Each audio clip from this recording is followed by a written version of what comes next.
If I just post on social media or if I go on TikTok, I'm going to get a bunch of clients. And that may work for some people.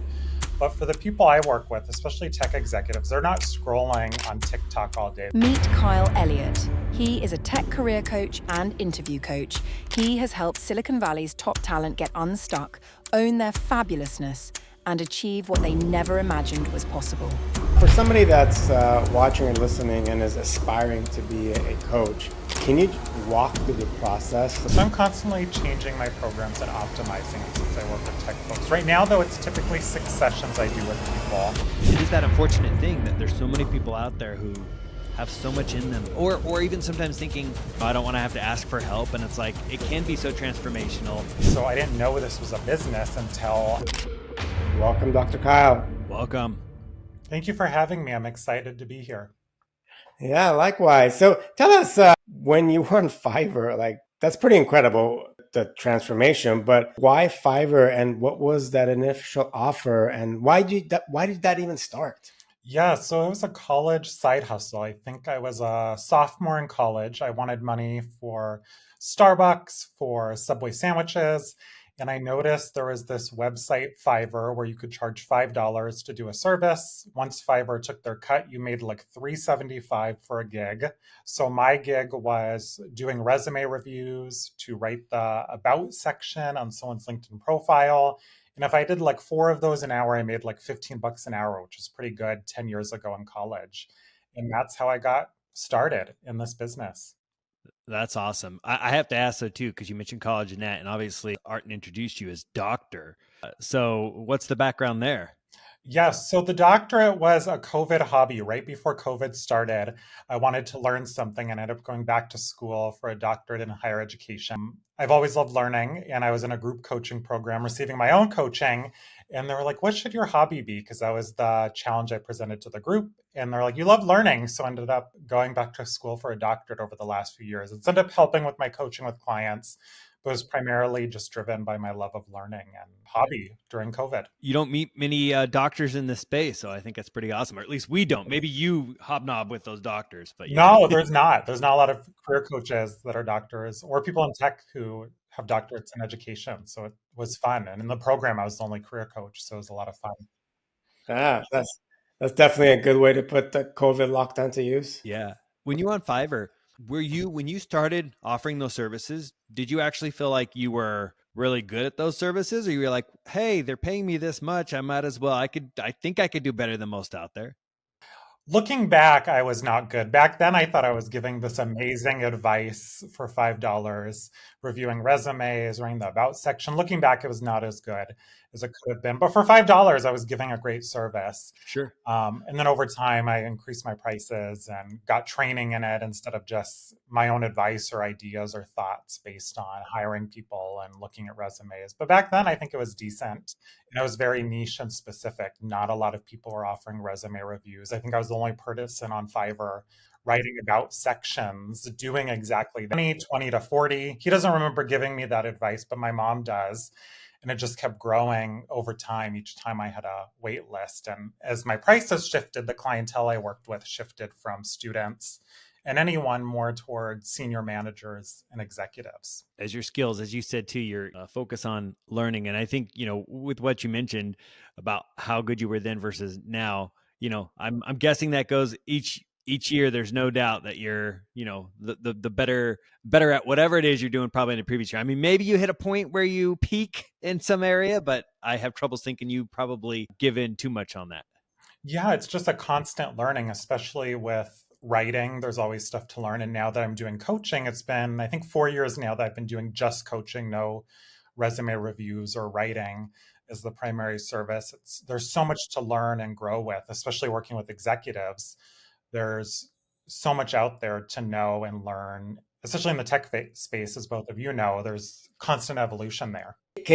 I know obviously things are very different now. You've gone from like $5 to $3,000 for your services. You mentioned earlier how you ended up raising your prices, which I think is great advice. You might have stumbled on it accidentally, but I think that's great advice on how you can go about increasing your prices when your service or your product is oversubscribed. It's the perfect time to do it.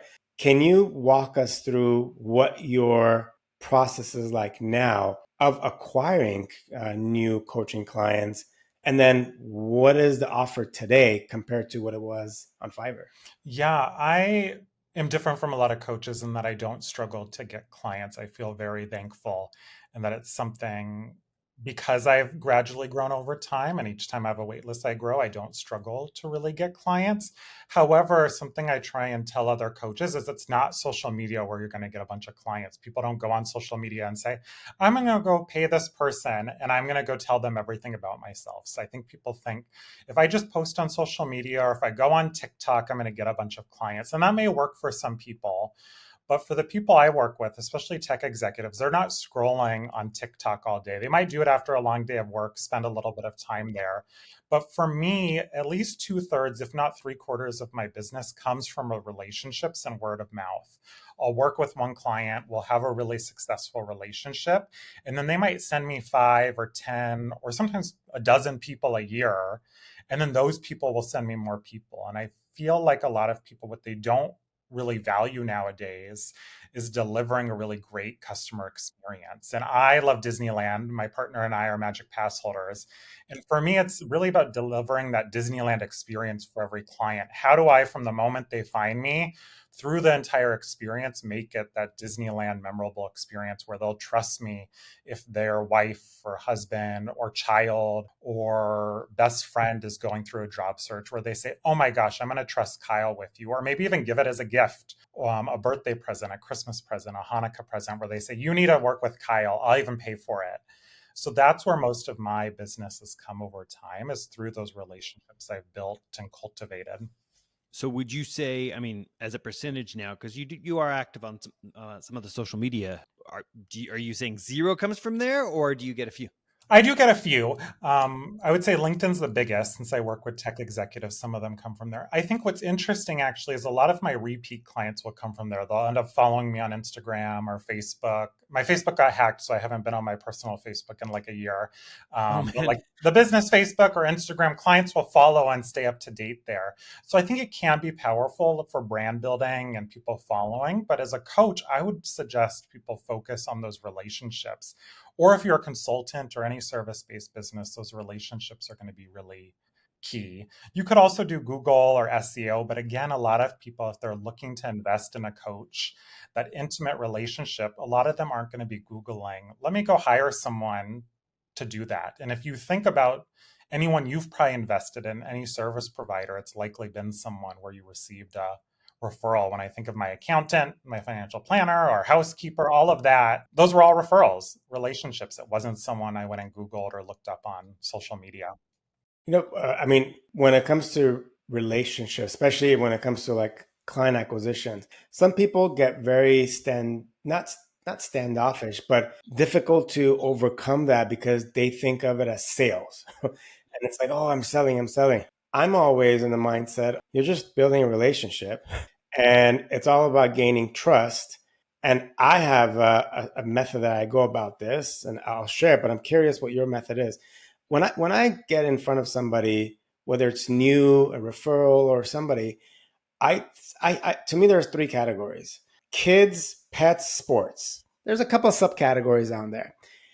I am pretty confident that I can connect with them at one of those, and then you just talk about that. You gossip or share war stories about raising kids. You share, stories about the sports or your pets, and that's how you gain trust. And after that, it's very easy to build that relationship. And then obviously you can't be talking a lot. You got to make sure that you allow them to talk. And that's worked well really for me. I'm curious, what is your process of establishing trust and building that relationship? A few things. I think part of it's being helpful. Can I just be helpful to this person, whether they want to work with me now or in a year? Or I just had someone who literally had a consultation in 2019 just convert last month. They had a consultation in 2019, stayed on my newsletter, followed me on LinkedIn, and said, okay, I'm ready to pay now, and paid. So I think it's just being helpful is a big part of it. I think part of it's that experience is different and unique where they can't find other places. So not replicating things, but doing things that they're not going to find anywhere else. Is it sending a little video? So sometimes I'll do that to people. Let me send you a video. Or I send holiday cards still, and my brand's coffee. This was my mom's idea. She said, I don't like this fridge magnet you send to people with a calendar. It reminds me of like our recycling or our trash company. It looks like, she's like, literally, I put it next to the trash company's magnet on our fridge. So what if you sent a coffee coaster to people? So I send a coffee coaster with my holiday cards that say, you are fabulous. And people will literally send me, I get hundreds of pictures during the holidays where people send, I have your coaster. This is, you are fabulous. And it's a little reminder to uplift them. And I'll not just send it to clients, but send it to my chiropractor, or my dentist has sent me a bunch of clients. So how can I be helpful or just remind people I exist that isn't just, I want your business, but I just want to be helpful or kind or have that Disneyland experience. Amazing. I love it. And I love it that you look at it as that, that Disneyland, approach. Art and I both having come from Disney and me spending plenty of time, between the resorts and everything there is a certain way that, they do approach that and trying to make sure that people have, I don't want to say magical or any of those sort of things because it starts sounds it's in a way silly when it's out of context, but you've managed to bring that into your business in a way. And I could tell that even with what you put on there, like you want people to have that moment whenever they see it. It's not just you sending it simply to get a gift in front of them. It is because this is going to be meaningful. So I think that's important because, who needs some of those other things like the little magnets that are not about them. It's about, that person who's trying to get something from you. And I think if people focus on that, it's powerful. I recently, without going into too much details in case they're listening, I had a networking conversation with a coach that I thought would be helpful. They offered a service that's similar-ish to mine, but not exactly. And I wanted to talk with this person because I'm like, oh, sometimes people reach out for this thing that I don't offer. And I really wanted to talk with them. And they kept trying to sell me the service to have me buy it. And I'm like, I have all these clients I want to send your way, but they kept trying to sell me. And I was like, this is a really off-putting conversation. I really wanted to help you. I wanted you to help me. And now you're just trying to sell me. And I think if we're instead coming from that place of helping and serving each other, it can be so much more powerful instead of, let me get a sale right now. Yeah, totally agree. It reminds me of the term that was new for me, but I heard it said a few times in LinkedIn when people, what is it, pitch slap you? Yeah, because that's what that almost sounds like in that way. Instead, it's like, no, you're just looking here to get to know someone. I think I had one of those where I had somebody expecting me to jump on and actually, pitch or something like that. But I'm like, no, I was just jumping on to, yeah, it's like, there's not more here. And that's an awesome way when you could do that instead of it, waiting for the sale. Yeah. Kyle, for somebody that's watching or listening and is aspiring to be a coach, can you walk through the process? Let's say they've signed up to be a client. Now what? Like, how many conversations are you having them do homeworks? Are there things they need to provide and fill out? Like, what's the process like? Yeah, so I'm constantly changing my programs and optimizing them since I work with tech folks. Right now, though, it's typically 6 sessions I do with people. Tech folks love clear KPIs, a clear roadmap, what they're working towards. So we get really clear on what's that end goal, that end state they want to be at. For most people, they want a new job. It might be paying more or higher scope or more work-life balance. I think of it as the GPS, us setting the GPS and saying, where are we driving toward? Are you going to Disneyland, Disney World, Disney Paris? Where do you want to go? So us getting clear on that target company and role, and then working backwards and saying, what are going to be our check-in points along the way, or where do you want to have pit stops? Do you want to work on your resume, work on your LinkedIn, your job search strategy, your interview skills, your executive presence? And then we'll focus 1 or 2 sessions on each of those. But each person I work with is different. Some people are really skilled. Maybe they've been in product or sales or marketing, so they feel skilled in talking about themselves. Other ones, maybe they came from engineering or somewhere where they're less skilled in that. So we'll spend more time there and maybe less on the resume. So it's very bespoke, but it tends to be 6 sessions to get them toward that end goal. And most of my clients are employed, or maybe they left a company where they had a very lucrative package where they say, okay, I can take kind of 6, 12, 8 months to look for a job. So it's more slow, methodical, and intentional as they look for that next opportunity. You mentioned KPIs. Obviously, at the end of the 6 sessions, you can't offer them a job at their best, their desired tech company. So what does success look like at the end? I love asking clients that. What's success going to look like for them? Most of them answer increased confidence in their storytelling abilities, feeling confident in the resume they send out and in their LinkedIn profile, feeling good about the job offers they're receiving, and they're being compensated fairly for their experience, their knowledge, their skills. And then my doctorate was in education. So I like spreading out these sessions in a way where they're signing or negotiating multiple offers by that succession. So then we're not at session 6 and they're just starting to get interviews, but we're spacing them out. So then by that succession, they're at a place where we're celebrating together. Do you find that the challenge people are facing at times is almost that internal, like they need the help more from an accountability and a confidence versus maybe necessarily the skill itself? Or is Oh, it yes. Yeah. okay? The resume is easy. People don't feel like it's easy. I'm probably one of the few people that has fun writing resumes and working on the LinkedIn and interview, but that's the easy stuff. And a lot of times, especially tech folks, they're like, "Ooh, we're going to focus on the resume and LinkedIn." And yes, but that's actually very little of it. A lot of it is the confidence. It's very personal working on your resume, putting it all down on 2 pages, talking about yourself, especially as you keep rising in your career. There's fewer and fewer roles. The competition is fiercer. I describe it like the Olympics, like you're competing against the best of the best for a single role. So it's a lot, and it's the confidence piece. Almost every single client I work with, like confidence or lack of confidence and imposter syndrome come up, unless they're like a narcissist or something like they struggle with. Like, something's wrong with me, Kyle. Let's work through this. And that's where the real work happens together.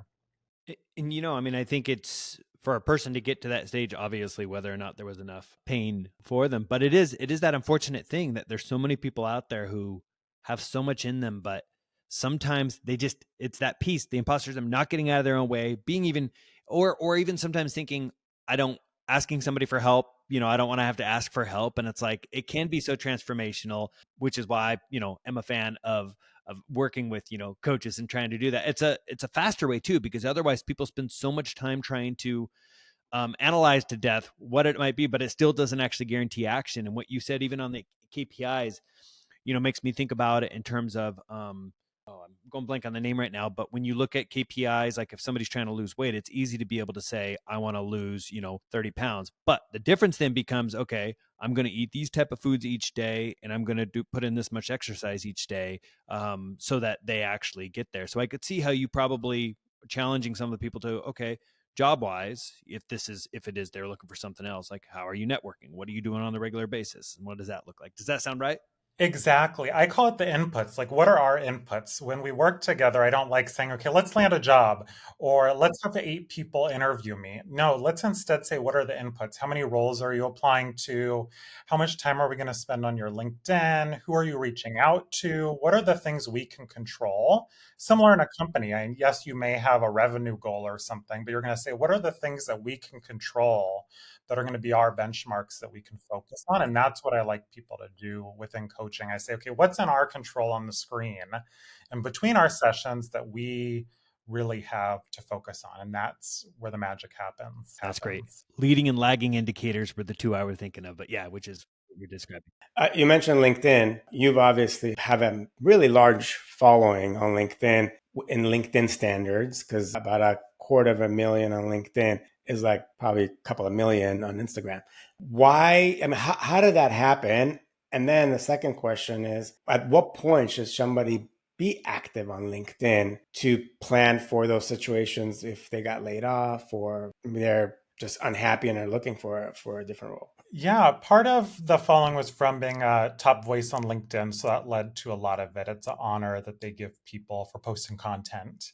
Another part of it was just posting different content. I tend to post my partner and I at Disneyland, or I talk about mental health or LGBTQ plus advocacy. So that tends to drive a lot of traffic and following. What I think is important, whether it's growing a business or looking for a job or your personal branding, is really thinking, where is your audience? A lot of seekers reach out to me and say, it's really important that I post on LinkedIn.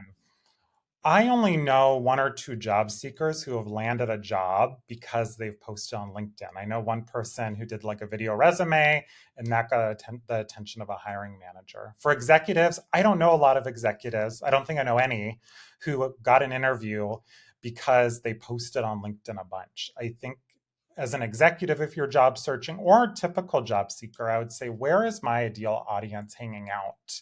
Oftentimes, it's more your profile. Is it SEO, search engine optimized? That's where I would focus your attention because recruiters are going to be using that search bar and trying to find people. That would be your best bet, I think, on LinkedIn. If you're an entrepreneur, think where your target audience is. For me, it's LinkedIn. Most tech executives are on LinkedIn, and they're going to find you through that search bar most likely. They might see your content, but a lot of them aren't scrolling through LinkedIn all day. They're busy running companies. So I wouldn't over optimize or over index on content creation. I'm curious, just go a little deeper on that one. If people are put, like when I think about some people in our industry, media industry, there are some of them who had been a little bit more regularly active on their posting on the topics related to that industry. And therefore they are perceived a lot as an expert because they've created this personal brand around that. They're also the people who might be reporting back when they're at, the national conventions and stuff like that, NAB or CES or others. So even in that scenario, you don't think or see the benefits, even though they are ultimately creating a brand around who they are and therefore probably increasing their network? I think that can help with your network. I think that's where it comes in handy. It can help with your network or maybe getting engaged for speaking, that kind of stuff. I think that's where it's really helpful for the networking piece. I think oftentimes people assume it's just going to land them a job. Instead, it's just a piece. And even then, when you have that broad network, often when you're looking for a job, you're still going to have to reach out to those followers or be more intentional and active rather than just saying, I'm going to post and people are going to come seek me out for jobs when that's rarely the case. You have to take those extra steps. Makes sense. And it takes a long time to build up that and consistency, which some people Yes. just don't have it in there. Well, then how are you having your clients, look at, because obviously right there, okay, well, you're optimizing for recruiters who want to find you, but let's face it, these days, even though yes, some recruiters reach out, but half the time for Art and I, we felt like the recruiters wouldn't necessarily bring us the best people. It came through our network. So how are you recommending for your clients to show up in that sort of way? I think there's two pieces. I think it's one, leveraging your current network that you have. So then if Art, Mike, anyone else is hiring, that they are aware that you're looking for a job. And then two, if you don't have people like Art and Mike in your network, are you building your network and making sure you have people like that in your network? Are you going to conferences? Are you engaging on online networking events? So it's kind of twofold where you're constantly doing both. Are you building your network? And then are you staying in contact with your current network? And executives are busy. A lot of them are working 50, 60, 80 hours a week. So I encourage them, what's a realistic KPI you can set? Is it maybe every Friday you're going to spend 15 minutes going through and reaching out to one or two people in your network? Even if it's one person a week, that's 52 contacts a year you're staying in Right. contact with. Or if it's two people a week, that's 104. So setting some realistic number of the people you're reaching out to and staying up to date with. And I think the key that you just said there is it's proactive, it's not reactive, because when Mm-hmm. people call after the fact or, start to reach out, it doesn't come across as, it comes across as that ask. It's the magnet instead of the, Yeah. coaster. And you can't just be, like you said, reaching out just when you need something. But if you're constantly in contact with people, then it's okay when you do need something. Okay, I've filled this cup a lot. I can now ask for something. Because the last three times we messaged, it was just checking in, asking about pets or sports or these other things. Now I have more of an ask. It's okay. As you've scaled from $5 to $3,000 services, how are you managing your business? Like, what are the tools you use, and how have you scaled this? It's been easier actually as I've grown. Before, there were certain points where I was doing like working with like 20 clients a week, doing all these resume reviews.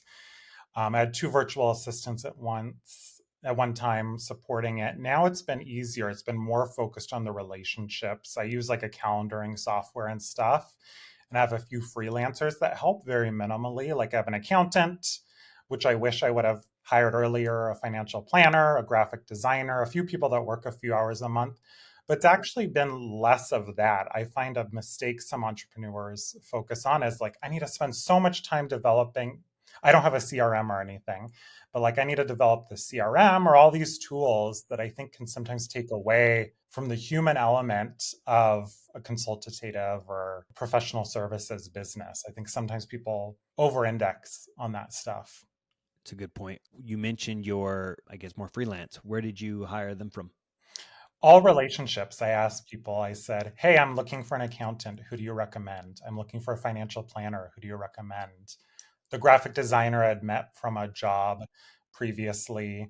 The proofreader was recommended. Every single person was recommended. I think all of those business owners were all word of mouth.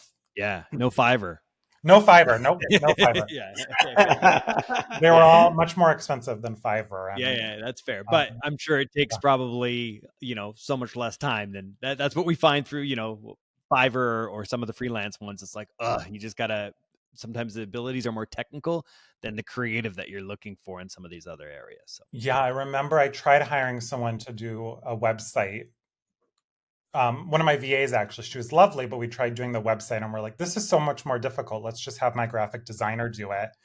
And it felt so expensive at the time and it was so much easier. It looked so beautiful. It's the same one I have now. I get so many compliments from tech executives. And I was like, this was so easy. And sometimes we feel like there's a shortcut that actually takes way more time, What do you think your strengths have been in your entrepreneurial journey that's made you successful? One thing from my dad, he says, is Kyle, you don't have a lot of strengths, but the things you're good at, you're really good at. And he's like, that's not very nice. I don't think I said that. I'm like, no, I actually appreciate that. Like, there's a few things I'm really good at. I think it's asking questions. And as a coach, I ask really good questions. Not being afraid to ask for help. Like, here's the things I'm really good at. I could go on Canva and make some designs, but let me hire a graphic designer. I tried doing my taxes for a little bit, but then I had fines because I didn't pay pre-tax, like the quarterly taxes. So now I have an accountant who does it all because like it stresses me out. So not being afraid, like if this isn't my zone of genius, like I used to edit resumes, but now let me hire a proofreader. And this is so much easier. She's amazing. I didn't realize how many errors I made. Like just being able to say, here's the things I'm great at and outsource things where it's not my zone of genius. no, that's great. And I think that's something that if many of us just accepted that and focused on, the areas that are, it's great. Because let's face it, nobody is really that great at all the multiple things. So it's like, what are the ones and what are the ones you enjoy? And then, yeah, figure out the rest. So even though it sounds messed up at first coming from, a family member or anybody for that matter, it's actually like, nah, as soon as you accept that, it's like, great. Now you can move forward and really be great.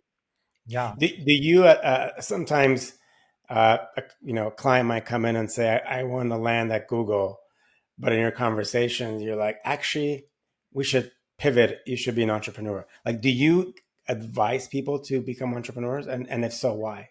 I try not to give too much advice. Like one of the covenants of coaching is not to give advice, but I will coach people and say, can you tell me more about why you want Google and walk them through that? I'm very direct in a coaching way. And sometimes that is what people end up doing, going more the entrepreneurial route or going a route that's a bit different than their original goal.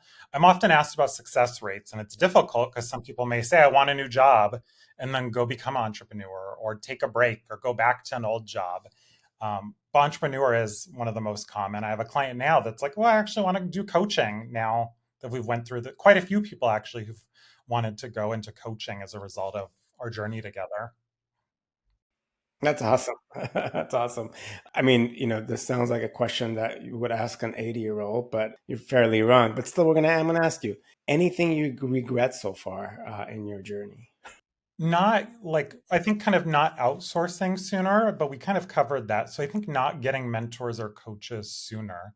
There's a few people I rely on who are where I want to be in 5 or 10 years with my business and my life, and not finding those people sooner. I just didn't know. The only coach I knew was like the career counselor at my school. So I didn't know this was a business until after probably a year into doing this full time.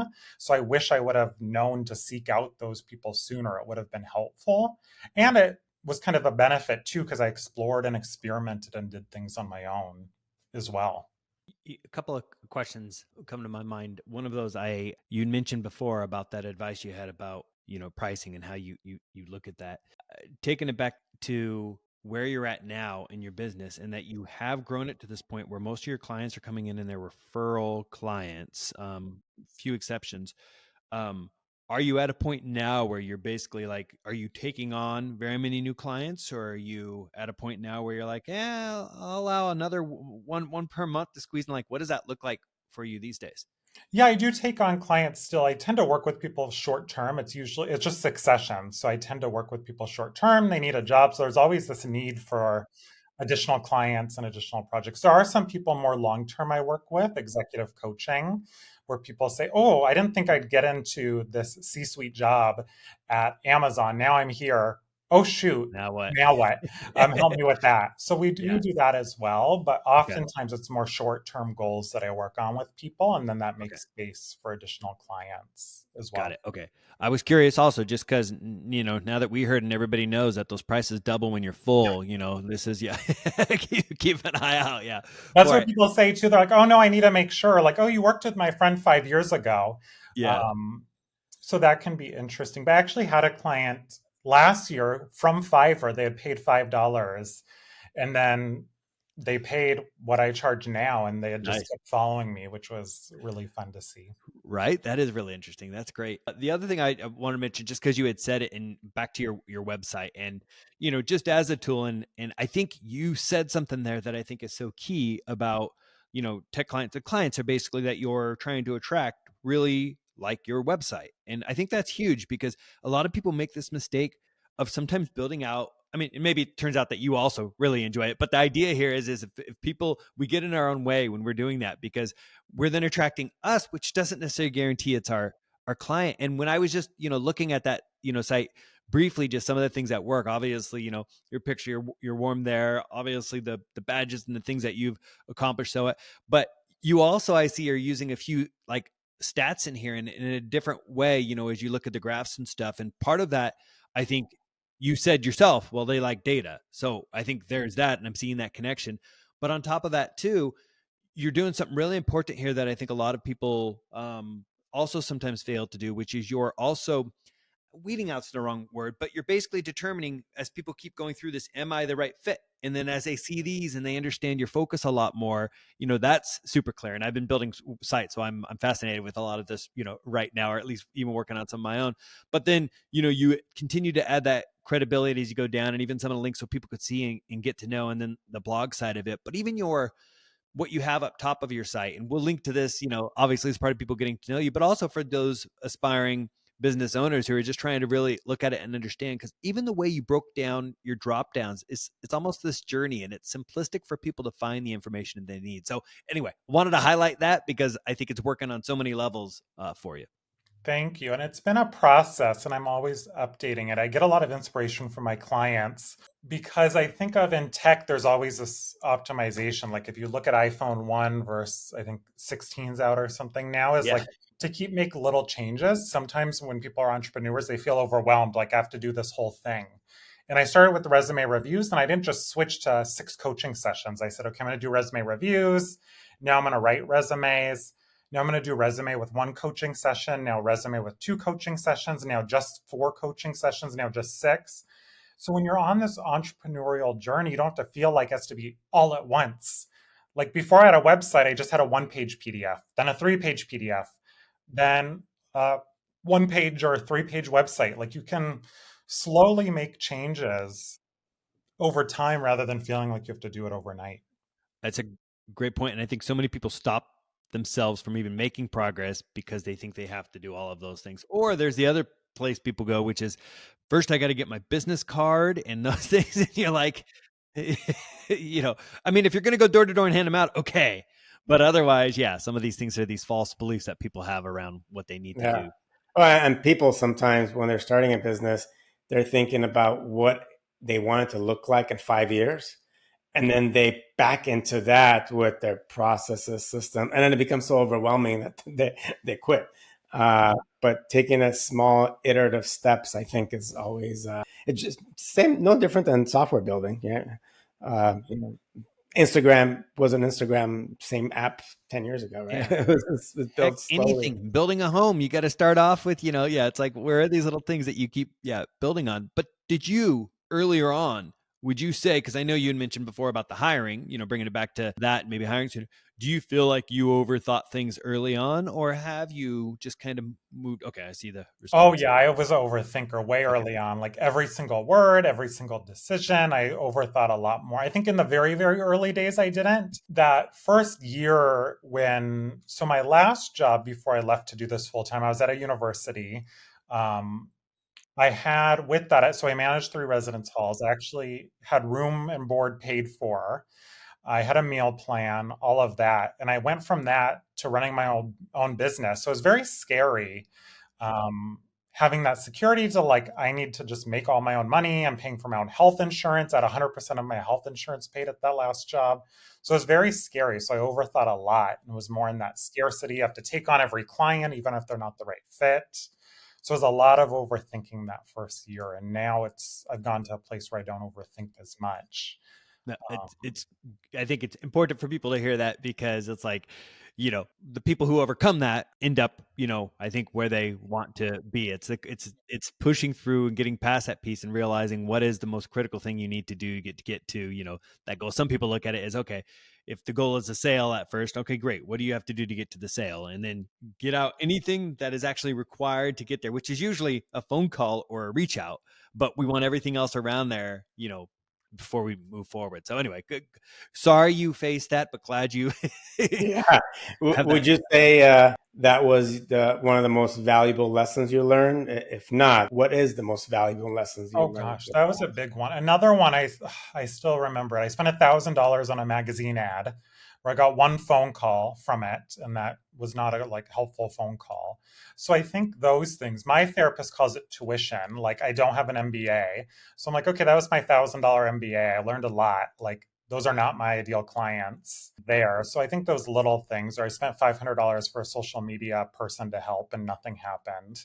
So realizing those small things can be really valuable and you can learn a lot from it really quickly. Or like when my VA, when we tried building that website, like, okay, I think it was $1,000 worth of her time. Like, okay, great. We learned really quickly. Let's move on and not beating myself up. And at the moment I did. And then over time I've learned like, okay, that's a mistake. Let's just move forward.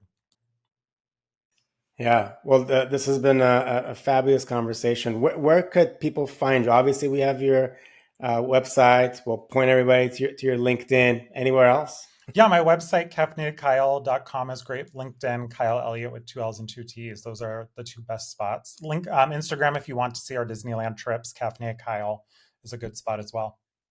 I came across that actually, and I was like, whoa. I saw something that's like just got back. Maybe it was on LinkedIn, and then I'm looking over there. I'm like, wait, there's so much over here about Disney. This, he's is he just living there? So We moved to Santa Barbara recently to be closer, so we're there like once a month now. okay, where were you at before that? San Francisco, Bay San Area. Francisco. Okay, got it. Have you been out to Disney World yet? We have 2 years ago with my parents. We take an annual trip with them, usually international, but we were domestic that year, did Disney World. Yeah, I love that. We used to go out there each year, ironically, until we had kids, and then we don't go out as much anymore. What about the parks around the world? The No, other one? not yet. It's on our list. We want to do Tokyo maybe next year. So Yeah. I know I want to do Tokyo. I almost got out there, but it was a trip right when COVID was starting to break out. I'm like, you know what? Maybe we won't do that. Been to Hong Kong, and then the Alani Resort. Have you been there? no, not yet. That's amazing. Yeah, that's definitely yeah. We almost did Hawaii right before COVID, and then we were like, Okay. we're gonna wait, and then COVID happened. So Yeah. Okay. Yeah. No, Hawaii. Yeah. Hopefully you get to do that, and then cruises. Have you done any of the we cruises? did a Disney cruise, yes, which was a What'd you lot of think? fun. It was amazing. We were a little nervous, like it was just my Yeah. partner and I, Yeah. because we're like, oh, it's gonna be a lot of kids, but it was actually the opposite. Kids always had something to do, so it was Exactly. amazing. That's what I say to people, because they're like, "Oh, tons of." No, I'm like, I see more kids on a Carnival cruise or a Norwegian cruise than I do Disney, because they're just so happy, satisfied. Granted, every now and then you'd walk by when they were sucking out the little kiddie pool and doing a new cleaning because a kid might have gone to the bathroom and hit it, but that's why adults have their own private area in the pool. Exactly. It was Yeah, amazing. Highly recommend. those are great. Great. Well, thanks again. If anybody has any comments, drop below. Please subscribe, share, and then we'll see everybody on the next one. And otherwise, if you like this episode, we think you'll also enjoy this one here. Yeah, that one.